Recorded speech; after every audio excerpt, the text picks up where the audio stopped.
হঠাৎ একদিন আবু সালমা মারা গেলেন। তা আল্লাহর নবী দেখতে গেলেন, দেখলেন গিয়ে চোখগুলি খোলা আছে। তো তিনি গিয়ে হাত দিয়ে চোখগুলি বন্ধ করলেন আর বললেন, দেখো, যখন আত্মা বের হয় তখন চক্ষু দেখতে থাকে, দেখি কিভাবে আত্মা বের হয়। বের হয়ে যায় আর দেহ অকেজ হয়ে যায়, তখন এই খোলা চক্ষু আর এই দেহ বন্ধ করতে পারে না, এই জন্য চক্ষুটা খোলাই থেকে যায়। যারা পাশে থাকে তারা যেন বন্ধ করে, তাড়াহুড়া করে, কেন শরীর ঠান্ডা হয়ে গেলে এই চক্ষু বন্ধ করা যাবে না। কথা বোঝা যায়নি মনে হয়। হাদিস বুখারী মুসলিম, রাসূল সাল্লাল্লাহু আলাইহি ওয়াসাল্লাম এভাবেই বলছেন। তো এইটুকু বলতে বাড়িতে সব হইচই করে কেঁদে উঠলো। তখন আল্লাহ রসুল বলছেন, না না না না না, তোমরা যা বলছো এইসব কথার উপরে ফেরেশতা আমিন বলছেন, এইভাবে কান্নাকাটি করো না। ও মুসলমা, তুমি আল্লাহর কাছে দোয়া করো, তোমার এইখানে যেন আল্লাহ এর চেয়ে একটা ভালো মানুষ দেয়। তখন উম্মু সালমা বলছেন, বলেন কি আপনি? আবু সালমার চেয়ে ভালো মানুষ কেউ আছে এইটাই তো আমি জানি না। তো আবু সালমা মারা গেল, সেইখানে আমি তার চেয়ে একটা ভালো স্বামী চাইবো, এটা কেমনে হয়? আবু সালমার চেয়ে তো ভালো মানুষ কেউ আছে আমি জানি না, তা আমি কি করে বলবো যে আবু সালমার স্থানে একটা ভালো মানুষ আমাকে স্বামী হিসাবে দাও? তখন আল্লাহ রসুল বললেন, দোয়া করো তো। কদিন পর আল্লাহ রসুল বিবাহের প্রস্তাব দিলেন। তখন উম্মে সালমা বলছেন, ওহ রে, আল্লাহর নবী আমাকে বিবাহের প্রস্তাব দিবেন তা তো আর আমি মনে করিনি। যার কারণে আমি বলেছি, আবু সালমার চেয়ে দামি মানুষ আবার কে এমন আছে যাকে আমি চাইব? তো যাক, আল্লাহ রসুল যখন বিবাহের প্রস্তাব দিলেন তখন আমি বললাম, আল্লাহর নবী, বিবেচনার বিষয় এক, আমি হচ্ছি গ্রামের মহিলা, আপনি হচ্ছেন শহরের মানুষ, মিল খাবে তো? দুই, আল্লাহর নবী, আমি হচ্ছি বিধবা মহিলা, আমার স্বামী ছিল, আমি তার সাথে সংসার করেছি, আপনার সাথে সংসার করব, তখন যে কেমন হবে ভাববার বিষয়। আল্লাহর নবী, আমার আগেকার স্বামীর সন্তান আছে, আপনার সংসারে যখন আসব তখন ওই সন্তানও আমার সাথে আসবে, বিবেচনার বিষয়। তো আল্লাহ রাসূল বললেন, উম্মে সালমা, বিবেচনা করেই প্রস্তাব দিয়েছি। ওই ঘরের ছেলে উমার, এই উমারকে সাথে নিয়ে আল্লাহর নবী খেতে বসেছেন। এখন কথা শুরু হলো, ওই ছেলেকে সাথে নিয়ে আল্লাহর নবী খেতে বসেছেন। তো উমার বলছেন যে, তাতি শুয়া দিফি সাফা, খেতে বসলে আমার হাতটা প্লেটের এখানে সেখানে যায়, একবার এখান থেকে নি, একবার এখান থেকে নি, একবার এখান থেকে নি। দৃশ্য দেখে আল্লাহ রাসূল বলেন, এক, শামিল্লাহ, বিসমিল্লাহ বলো, কুল বিয়ামিনিক, ডান হাতে খাও, কুল মিয়ালিক, পাশ থেকে খাও। একসাথে তিনটা কথা বললেন। এই তিনটা কথা নিয়ে আজকে কিছু হাদিস অনুবাদ হবে, এক খেয়ালে চেয়ে থাকবেন। দোকানপাটে যারা আছেন, দোকানপাটে লেনদেন বন্ধ করে এদিকে খেয়াল করবেন, দয়া করে কোনো কাজ দেখায়েন না। আর এই সময়তে বোকামির পরিচয় দিয়ে আপনিও দোকানে কিছু কিনতে যায়েন না। গ্রাম দেশবাসী মারা খাননি, জিনিসপত্র আছে। আমরা একদিনও হাটের বাজারে যাই না, তবুও তো বেঁচে আছি। আমার জীবনে কোনোদিন আমি চায়ের স্টলে দোকানে বসিনি, বেঁচে আছি তো, কোনো দিন বসিনি। 97 সালে নদাপাড়ায় এসেছি। নদাপাড়ার দোকানদার আমাকে জানে, কিন্তু ও কোনোদিন আমাকে পাশ থেকে দেখেছে কি না তা আমি জানি না। তো এখন দোকানে বসে সময় কাটাবেন না। এই যে বিসমিল্লাহ বলো, ছেলে মেয়েকে নিয়ে একসাথে খাবেন, জরুরি কথা আছে, ছেলে মেয়েকে বলে দিবেন বিসমিল্লাহ বলো। হুযায়ফা রাদিয়াল্লাহু তাআলা আনহু বলেন, আল্লাহর নবী বলেছেন, ইন্না শায়তান ইস্তাহিল্লুত তাম, নিশ্চয় শয়তান ওই খাদ্য খায় যেই খাদ্যে বিসমিল্লাহ বলা হয় না।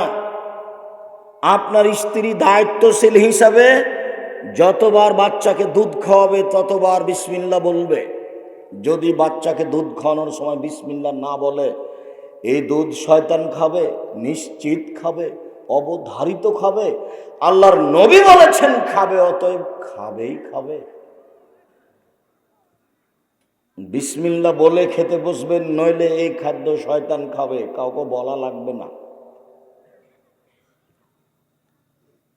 জাবের রাদিয়াল্লাহু তাআলা আনহু বলেন, রাসূল সাল্লাল্লাহু আলাইহি ওয়াসাল্লাম বলেছেন, ইজা দাখালা আহাদুকুম বাইতাহু যাকারাল্লাহ ইনদা দখিলা ইনদা তামিহি কালা শায়তান লা মাবিতা লাকুম আলা আশা। যখন কোনো মানুষ বাড়িতে ঢোকে সালাম দিয়ে ঢোকে, যখন কোনো মানুষ খেতে বসে বিসমিল্লাহ বলে, তখন ইবলিস অন্যান্য শয়তানকে বলে লা মাবিতা লাকুম আলা আশা, এই বাড়িতে থাকারও নেই, এই বাড়িতে খাওয়ারও নেই, কেটে পড়ো। থাকাও যাবে না, খাওয়াও যাবে না। থাকা যাবে না কেন? সালাম দিয়ে ঢুকেছে এই জন্য। বাড়িতে কেউ না থাকলে সালাম দিয়ে ঢুকবেন, বাড়িতে ফেরেশতা আছে। জরুরি বিধান, জরুরি, লজ্জাবোধের কিছু নেই। সালাম দিয়ে ঢুকতে হবে। স্ত্রী আছে, হঠাৎ করে বলবেন এত বড় কাজ কেমন হলো, কেমন কেমন লাগছে, ভালো লাগে না, যেন নুন নেয় আইনায় না লাগছে। কেমনে বলি? জি না, সালাম দিয়ে ঢুকতে হবে। চাঁপাই নবগঞ্জের ভাষায় আপনি তো সালাম দিয়ে ঢুকবেন, আপনার বাপকে ঢুকতে হবে, আপনি বাধ্য। এখানে আপোষের কোনো সুযোগ নেই, সালাম দিয়েই ঢুকতে হবে, বিসমিল্লাহ বলেই খেতে হবে। তিনি বলেন, ইজা দাখালা আহাদুকুম ওয়ালা মেজ করিলেন তো দখিলেন তামিহি কালা শায়তান মাবিতা লাকুম আশা। যখন কেউ সালাম দিয়ে ঢোকে না, বিসমিল্লাহ বলে খায় না, তখন শয়তান বলে এই বাড়িতে থাকো আর খাও। হাদিস বুখারী মুসলিম, সন্দেহের কোনো অবকাশ নেই। জাবের রাদিয়াল্লাহু তাআলা আনহু বলেন, আল্লাহর নবী বলেছেন, ইন্নাশ শাইতান ইয়াহজুরু ফি কুল্লি শাইইন মিনকুম হাত্তা ইয়াহজুরু ইনদা তা'আম। শয়তান আপনাদের সব জায়গাতেই থাকে, শয়তান আপনাদের সাথে সব সময় মানুষের সাথে থাকে, এমনকি খাওয়ার সময়তেও থাকে। এখানে একটা হাদিস বলবো, এ হাদিস শেষ হলে ইনশাআল্লাহ। এজা সাকাতাত মিন আহাদিকুমাল লোকমা, খেতে বসে যদি কিছু ভাত পড়ে যায়, রুটি পড়ে যায়, তো ফাল ইমুত মিনহাল আজা, উঠিয়ে নিয়ে দেখতে হবে ময়লা মাটি কিছু লেগেছে, লাগলে সরিয়ে দিতে হবে। ওয়াল ইয়াকুলহা, তারপর খেয়ে নিতে হবে। ওয়ালা ইয়াদাহলি শয়তান, শয়তানের জন্য ছেড়ে রাখতে হবে না। ওয়ালা ইয়াদরি ফিয়াতিনাল বারাকা, তার জানা নাই কোন ভাতে বরকত রয়েছে। অতএব খেতে বসলে শয়তান এখানে আছে, এ কথাই ঠিক।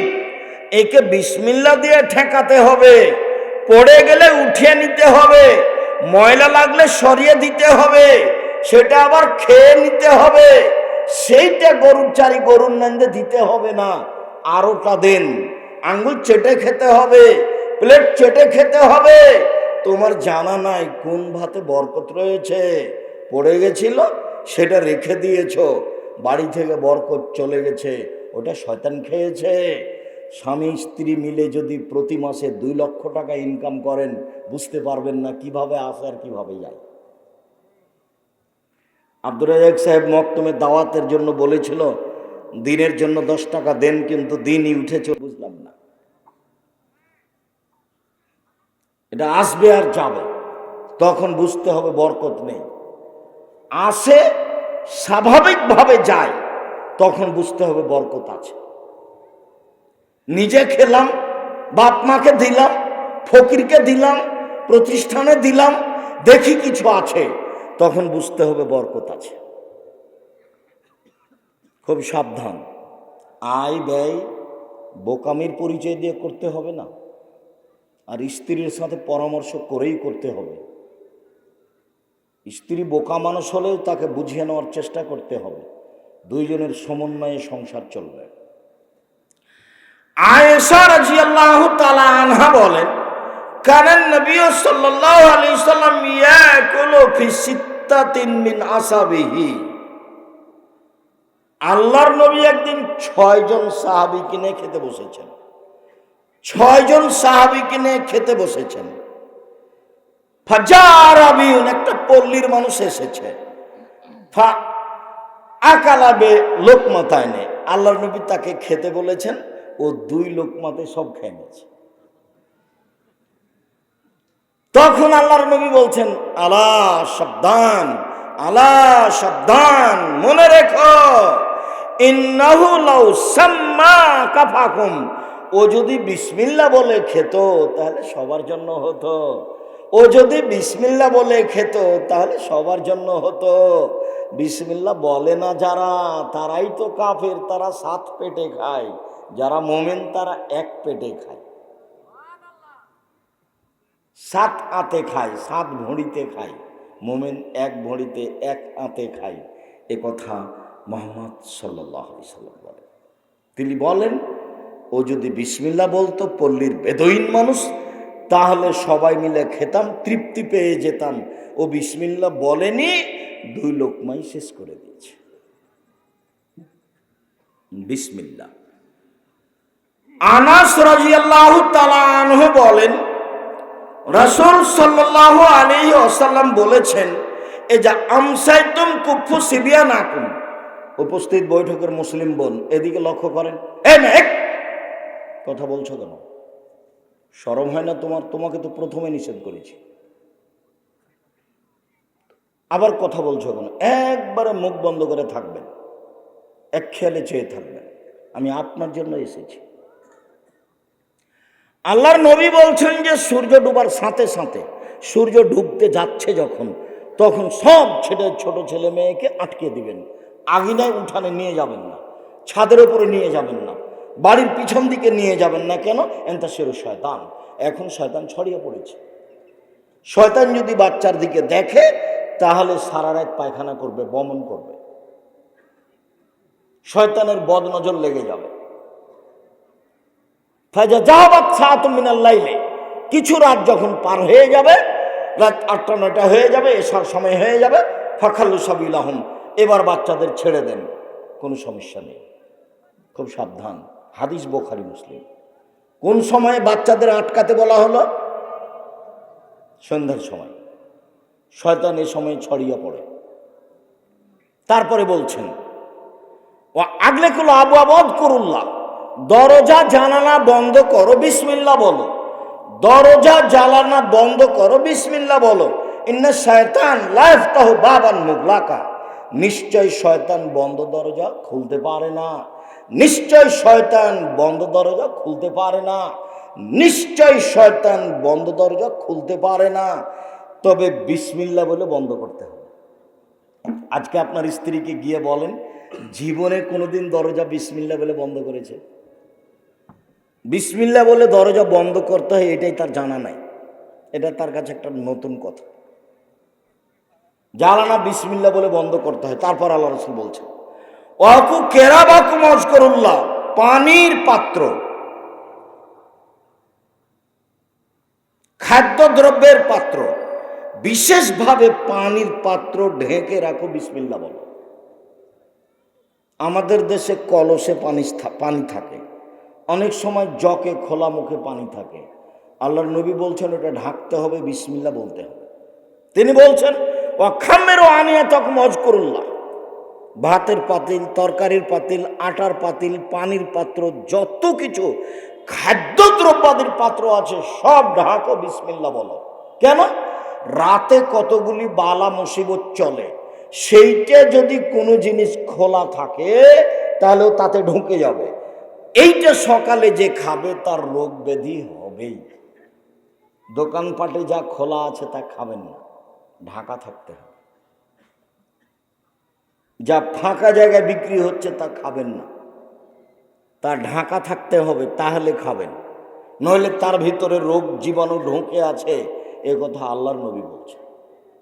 শেষ পর্যন্ত তিনি বলছেন ওয়ালাউ তারজু আলাইহি শায়ান, কিছুই যদি না থাকে, দরজা যদি না থাকে, জানালা যদি না থাকে, বাহির দরজা যদি না থাকে, ভাতের পাতিল ঢাকার যদি কিছু না থাকে, পানির পাত্র ঢাকার যদি কিছু না থাকে, তাহলে একটা খড়কুটা এরকম একটা কাঠ বিসমিল্লাহ বলে উপরে রেখে দেন, সকাল পর্যন্ত এই দরজা দিয়ে শয়তান ঢুকতে পারবে না।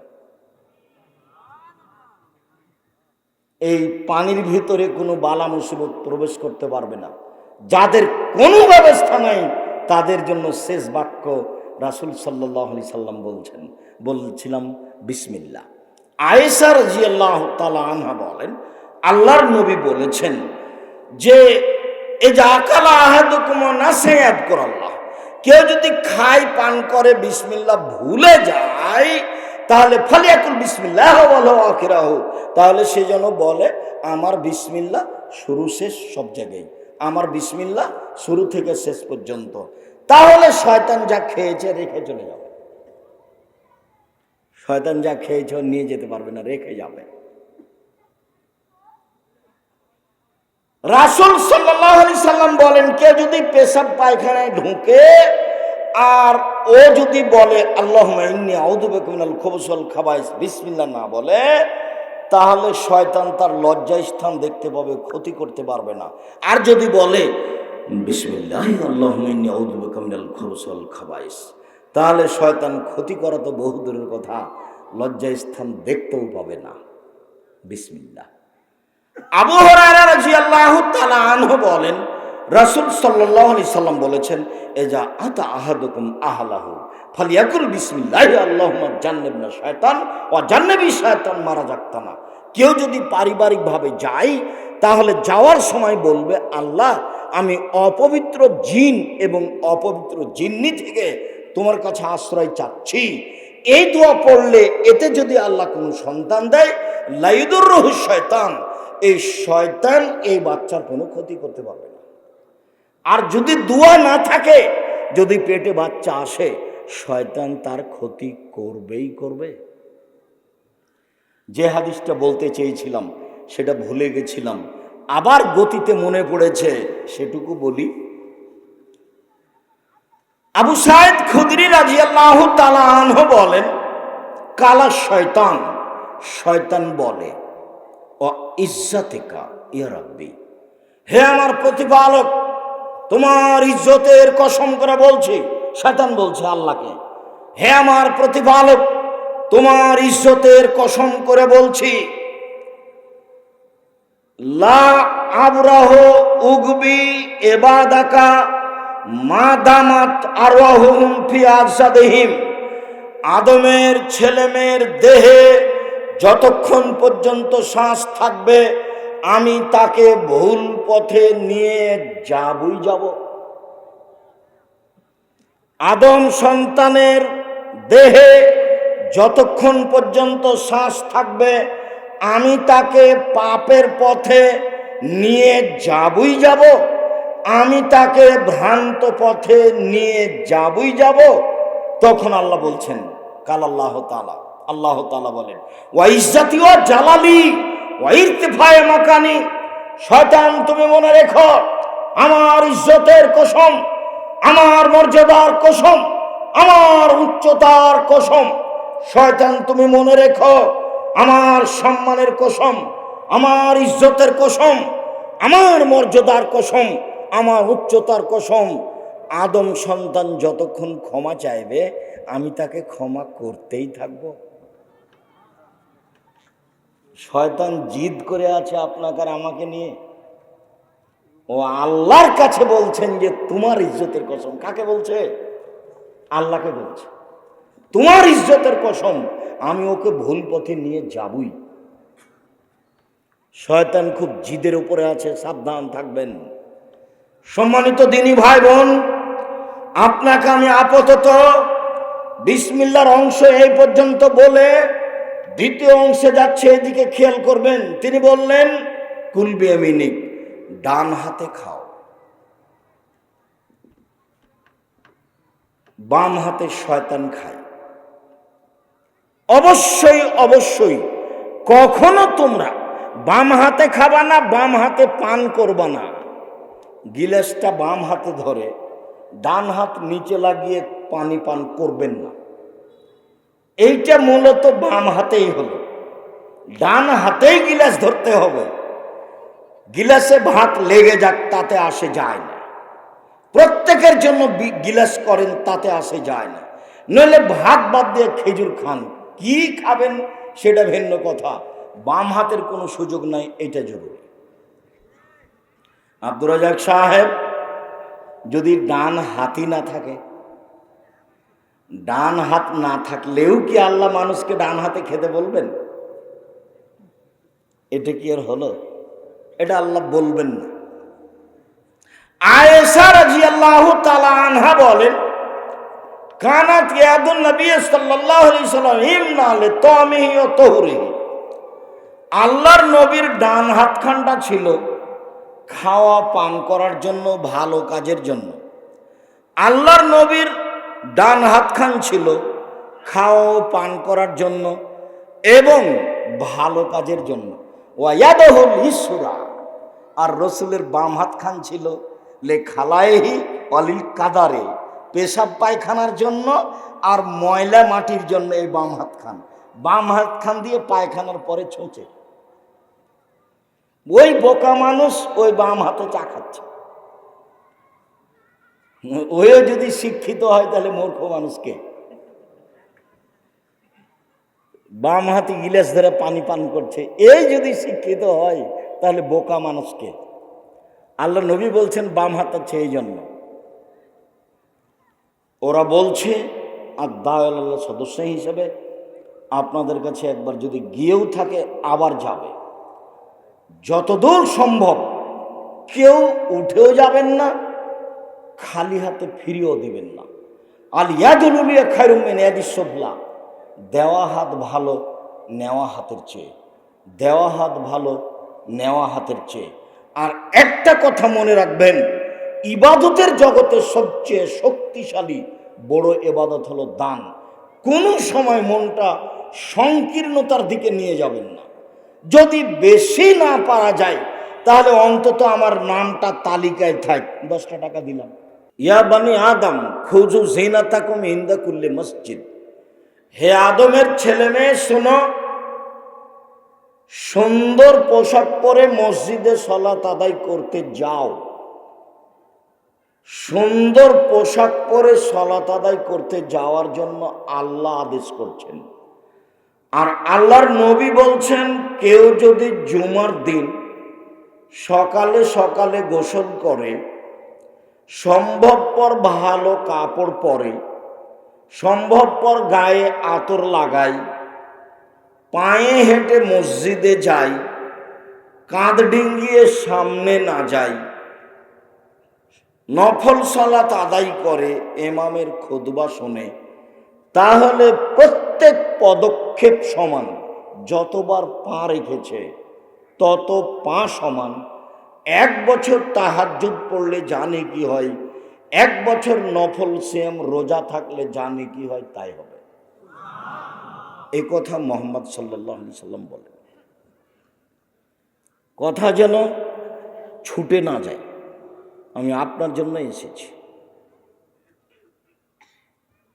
পাশে কোনো বাচ্চা ছেলে থাকলে তাকে আটকানোর চেষ্টা করবেন। আবারও বলছি, মহিলা মানুষ আপনি গল্প করবেন না। আজকের বক্তব্যের অনেক অংশই আপনার জন্য। সকালে সকালে গোসল করলো, সম্ভবপর ভালো কাপড় পরলো, গায়ে আতর লাগালো, পায়ে হেঁটে মসজিদে গেল, কারো কাঁধ ডিঙ্গিয়ে সামনে গেল না, মসজিদে ঢোকে। কথাটা বোঝা যায়? মসজিদে ঢুকে মানুষের কাঁধ ডিঙ্গিয়ে সামনে গেল না, পিছনেই ফাঁকা জায়গায় বসলো, ইমামের খুতবা শুনল।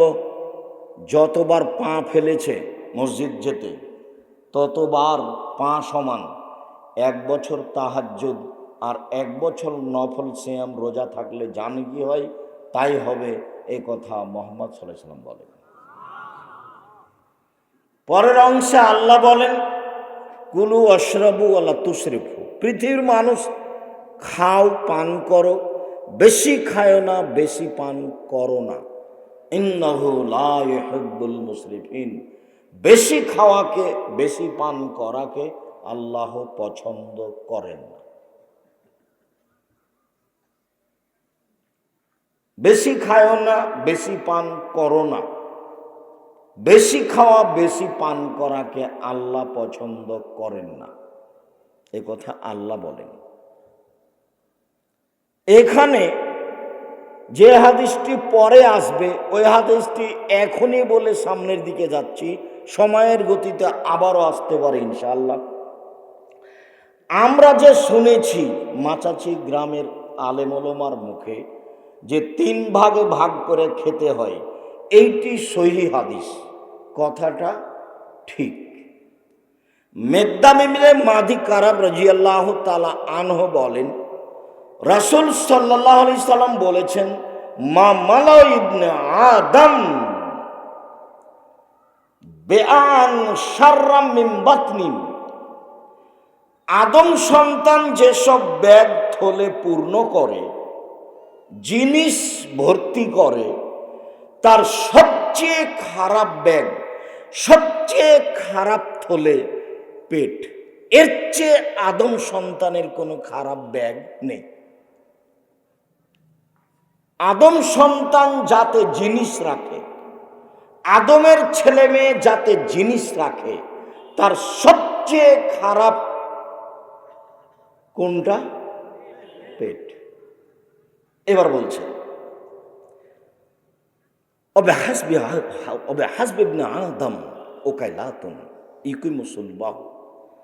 আদম সন্তানের জন্য কয়েক লোকমাই যথেষ্ট, যাতে সে চলতে পারবে, নিজেকে কন্ট্রোলে রাখতে পারবে। আদম সন্তানের জন্য কয়েক লোকমাই যথেষ্ট, যাতে সে চলতে পারবে, পিঠের দাঁড়িটা ঠিক রাখতে পারবে। ইনকানালা মহালতা, শেষ পর্যন্ত যদি তাকে খাওয়াই লাগে তো ষোলো শুনলে তমেহি, অষোলো শুনলে সারাবেহি, অষোলো শুনলে নফসেহি। 3 ভাগের 1 ভাগ খাদ্য, 1 ভাগ পানি, 1 ভাগ শ্বাস প্রশ্বাস। খাদ্য বেশি হলে শ্বাস প্রশ্বাসের সমস্যা হবেই, কাউকে বলা লাগবে না, কয়দিন পরে এর অসুস্থতা আসবেই, একে রোগ ব্যাধি ধরবেই। পানি বেশি হলে শ্বাস প্রশ্বাসের অসুবিধা হবেই, বদহজম হবেই, এর ক্ষতি হবেই, কাউকে বলা লাগবে না। শ্বাসের জন্য একটা অংশ রেখে দিতে হবে, তাহলে খাওয়া কম আসতে হবে, পান করা কম আসতে হবে, তাহলে শ্বাস প্রশ্বাস ঠিক থাকবে। এ কথা মুহাম্মদ সাল্লাল্লাহু আলাইহি সাল্লাম বলেন, হাদিস সহিহ। যেখানে যান খুব পর্যাপ্ত পরিমাণে খেয়ে নেবেন, এটা যেন হিসাব না থাকে। এটা হলো আত্মার পূজা করা। যে কথা শুনেছেন এ কথা সহিহ হাদিস দ্বারা প্রমাণিত, কাজেই এ কথা বলে রাখলাম, মনে থাকে যেন। 3 ভাগে খেতে হবে, এ কথাই ঠিক, এটা আল্লাহর নবী বলেছেন, তাতে শ্বাস প্রশ্বাসের সুবিধা থাকবে।